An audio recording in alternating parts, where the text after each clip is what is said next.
Good evening, visitors. Welcome to the Australian War Memorial's last post ceremony. My name is Gerard Pratt, and joining us today from the Australian Army is Sergeant Angela Willits. We warmly welcome the family of Lieutenant Alfred Herbert Bond, whose story will be told shortly. We welcome the veterans who have served, those that are still serving, and the families that support them.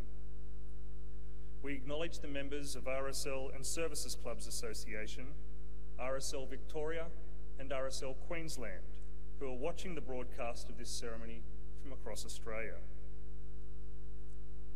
During this evening's ceremony, wreaths will be laid at the base of the Pool of Reflection by family, visitors and students on behalf of the following school.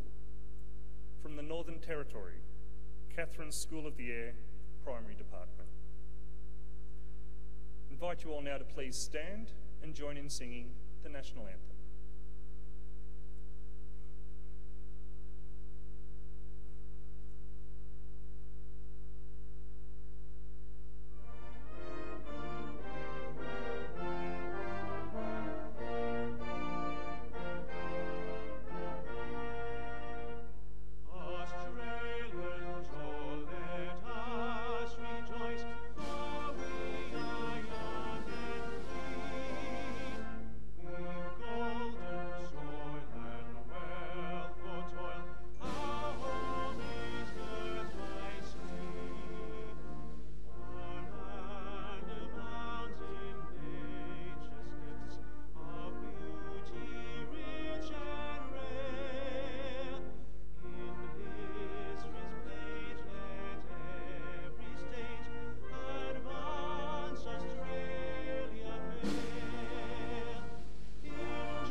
Students, please be seated.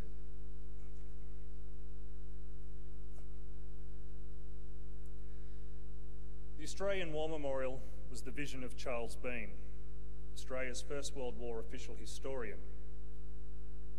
Bean landed with the Australian troops on Gallipoli and stayed with them at the front through until the end of the war.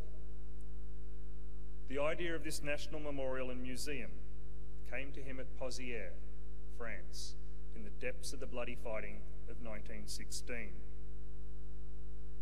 Bean's idea was that this would be a place where families and friends could mourn loved ones buried in faraway places.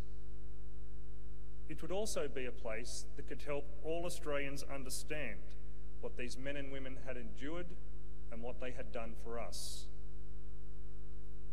Bean's vision, to which we remain true, is best expressed as inscribed in the entrance to the memorial's galleries. Here is their spirit in the heart of the land they loved, and here we guard the record which they themselves made. Tonight, we will read the story behind just one of those on the Roll of Honour, which lists the names of more than 102,000 men and women who have given their lives for us in war and operations for more than a century. But first, we present a lament, Flowers of the Forest. Wreaths or floral tributes will now be laid at the base of the Pool of Reflection.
Today we remember and pay tribute to Lieutenant Alfred Herbert Bond.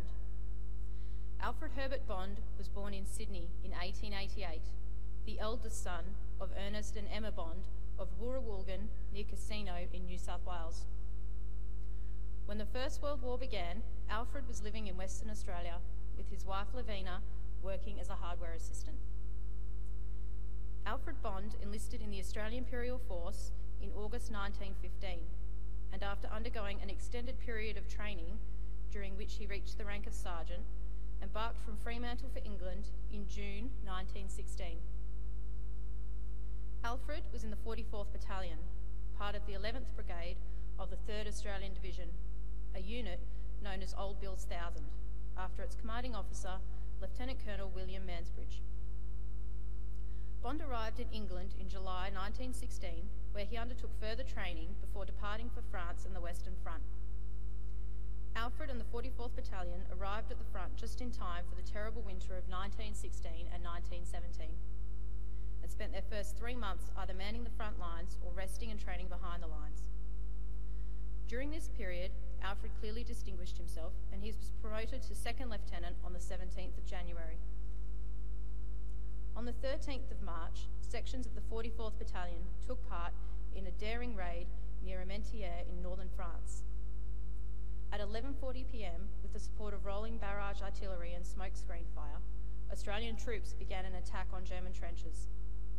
In incredibly muddy conditions, the troops moved nearly 50 metres across no man's land before reaching German barbed wire. They then came under extremely heavy German machine gun and high explosive artillery fire that inflicted severe casualties. They tried to press forwards towards the enemy lines, but a flooded ditch blocked their progress.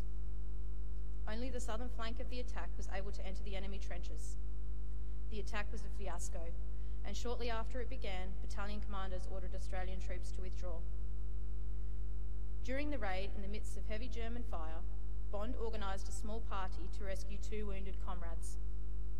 As he was returning, he noticed a 17-man German patrol seeking to disrupt Australian actions. He immediately organised a fighting patrol, returned to no man's land, and, despite the heavy machine gun fire, successfully drove off the Germans, allowing the wounded men to escape. His superior officer wrote of his conduct, "In his gallantry and devotion to duty, he is worthy of every commendation. He set a magnificent example to his men." In June 1917, Bond took part in the Battle of Messines in Belgium and was wounded in a gas attack. His injuries were so severe that he spent nearly 3 months recovering in hospital. Bond returned to his unit on the 1st of September 1917, and 10 days later was promoted to lieutenant. On the 6th of October, the 44th Battalion was taking part in an attack on German lines at Poperinghe, near Ypres, when it came under heavy German artillery and machine gun fire. Bond received a gunshot wound to the back that fractured his pelvis. He was immediately sent to the 11th Australian Field Ambulance, and his injuries were so severe that he was eventually sent to a major military hospital in Bologna. But he was unable to recover from his injuries and died on the 12th of October. Survived by his grieving wife Lavina and infant child Mavis, who would never know her father, Alfred Bond was 30 years old. At the time of his death, Alfred's brother Douglas was recovering from gunshot wounds to his head and shoulder in a nearby field hospital. Douglas would survive the war. Alfred is buried in Bologna Eastern Cemetery, along with over 5,500 Commonwealth soldiers of the First World War. Lieutenant Alfred Herbert Bond is listed on the Roll of Honour on my right, among more than 60,000 Australians who died while serving in the First World War. His photograph is displayed this evening beside the pool of reflection. This is but one of many stories of service and sacrifice told here at the Australian War Memorial. We now remember Lieutenant Alfred Herbert Bond, who gave his life for us, for our freedoms, and in the hope of a better world.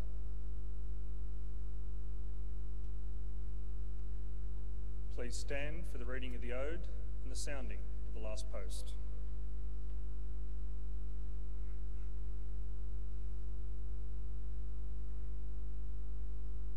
They shall grow not old, as we that are left grow old. Age shall not weary them, nor the years condemn. At the going down of the sun and in the morning, we will remember them. We will remember them.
Lest we forget.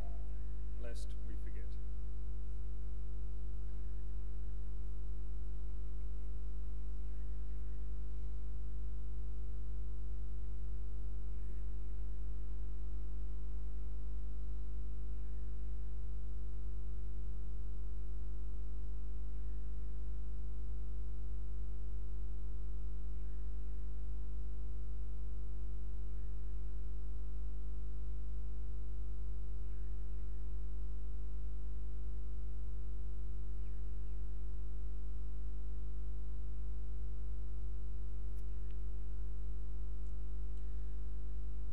We leave you this evening with the words of the memorial's founder, Charles Bean. Many a man lying out there at Pozières, or in the low scrub at Gallipoli, with his poor, tired senses barely working through the fever of his brain, has thought in his last moments, well, it's over. But in Australia, they will be proud of this. Ladies and gentlemen, girls and boys, that concludes the last post ceremony. We thank you all for visiting the Australian War Memorial and wish you all a very good evening.